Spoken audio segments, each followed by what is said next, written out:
Hey guys, welcome back to the channel. In today's video, I want to share with you guys my editing process, my workflow when I edit straight out of camera JPEG. The one I'm going to show you editing workflow to is my favorite film recipe of all time. I still use it now, and that is Joe D'Agostino's Nostalgic Negative film recipe. But what I like about film recipes are they are a good starting point to edit your photos from. But you're saying, hey Tongue, hang on for a moment. I thought you shoot RAW. Honestly, RAW is great if you need to save highlights and retain shadows information. And there's just much more latitude to work with because of all that information. But there's a time and a place for it. And there is a time and a place where I need RAW over the JPEGs. But sometimes a film recipe shot looks better than what I can come up with. There's still a bit of information in the JPEGs, but you can't go crazy with the manipulation and the pushing and pullings. And when people ask me what recipe I use, they never really ask me if I do any further touch up with the recipe. They assume that it just comes out looking like this, but the truth is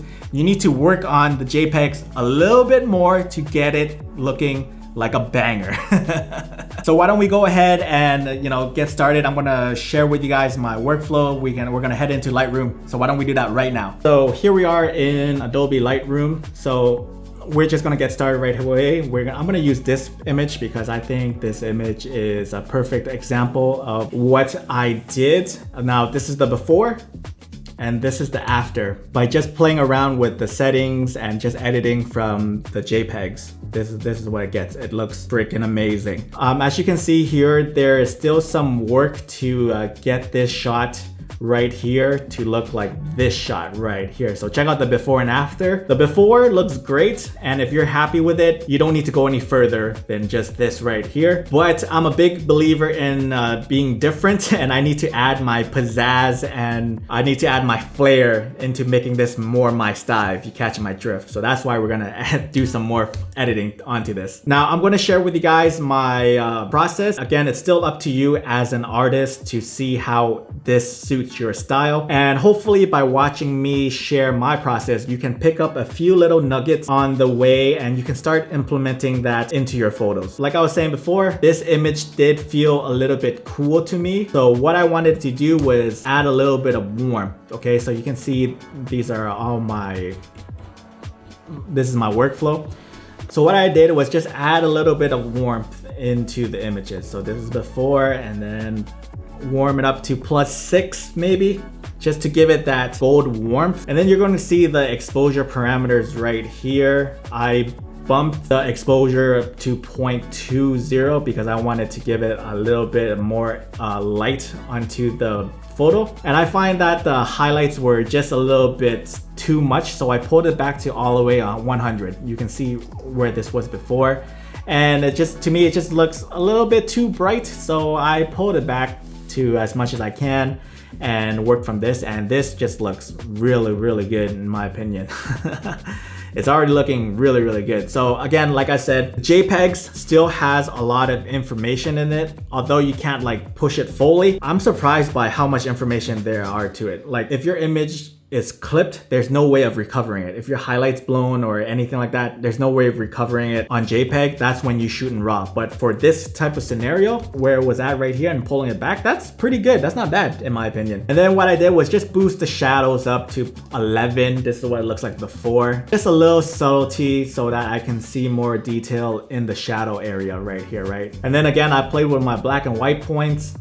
Again, this is what the whites look like. Again, it's just a little bit too white, so I had to push it back. During this shoot, it was super sunny outside. No matter what I did, it just seems like, man, there was just so much light bouncing everywhere. And you can see cobblestones, right? And these are highly reflective because they're silver. They're almost white in a way, so they're not gonna absorb. They're bouncing. They were giving us so much fill light because of the sun. And then the white fence and just everywhere in Portugal, when it's sunny, you get a lot of bouncing of light everywhere, everywhere, and I love it.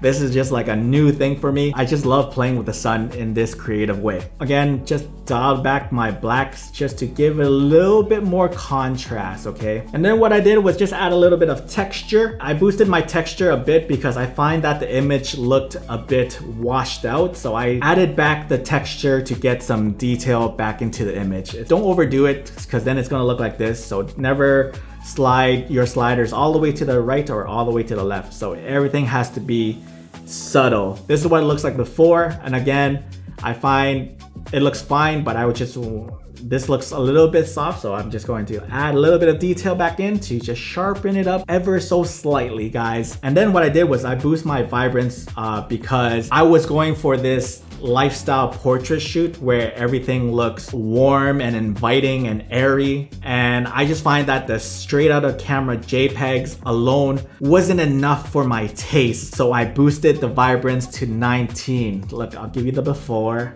and just a little bit to give me that color pop. Just so subtle, guys, just very, very subtle. This is the before and this is after. So again, and as for the tone curves, I did a slight, very slight S curve right here. I created a point right here for my shadows and a point right here for my highlights, okay? And I just pulled it down ever so slightly, as you can see here. This is what it looks like before.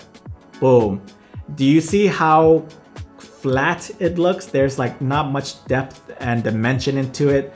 So doing this adds back the contrast and adds a pop and a layer to it, which I think is very, very good, and it's a key difference in making your image stand out. Again, by bringing back some contrast into the image, I feel that this image came back to life. This is what it looks like before. Flat, it still looks good. 90% of you guys would be happy with this one, but boom, put that in. That subtle difference changes the entire image, changes how it feels, changes how it looks. I didn't do anything to the HRGB tone curves. I just left it as this. And then after that, I just played around with the HSL sliders. Again, this is something that I do to create something that's harmonious and that is balanced. What I recommend you guys do is to read up on color theory, because I'm a big believer in, you know, how to make your image look good, how to make your image stand out with color, how to make it look harmonious, and how to create like an overall vibe with the colors that you have going on. So what I did here, didn't like the color green because it was right here, right? I moved it like around here. I moved this over to the more to the yellow side to just give it overall pleasing aesthetic, because again, I don't like the color green. Green pisses me off, so I just rather make it look yellow so it looks dry and orange, and it just fits with the aesthetics a little bit more. What I did with the yellow is slightly move it towards the orange. I find that when I move the yellows to the left by 7 points, it looks better, because you know the hair isn't being sucked in with the rest of the image. There is a little bit of contrast. It just gives a more warmer tone that I'm looking for in a lifestyle type of vibe, you know what I'm saying? Afterwards, I moved the blue all the way the blue to the teal side, and again, because I moved all the colors, all the yellows and the greens to like the orange and the red side, what I'm trying to do is think of color theory and what goes well with orange. Teal. I moved the blue slightly towards the teal side to give the overall image a harmonious balance when it comes to color. You don't even see that much. I don't think you see it at all, but just like when I do this, I don't see anything, but just a slight smidge in the shadows, if there are any blues there, does help a whole lot. And then for here, didn't do nothing, didn't touch anything. So I'm gonna show you what this looks like without the color grading, okay? So this is the before and this is after. See, just doing it very subtle just changes the image very subtly, but all these subtle differences that you change do add up and make a huge impact to the overall image. And speaking of color theory, we're gonna move into the color grading tab, the color wheels right here. And my color grading tab is exactly the same. I push the midtones to the orange and the red, slightly towards the orange and the red, so I can get a nice warm look. Now this is the before and this is after. This is the before.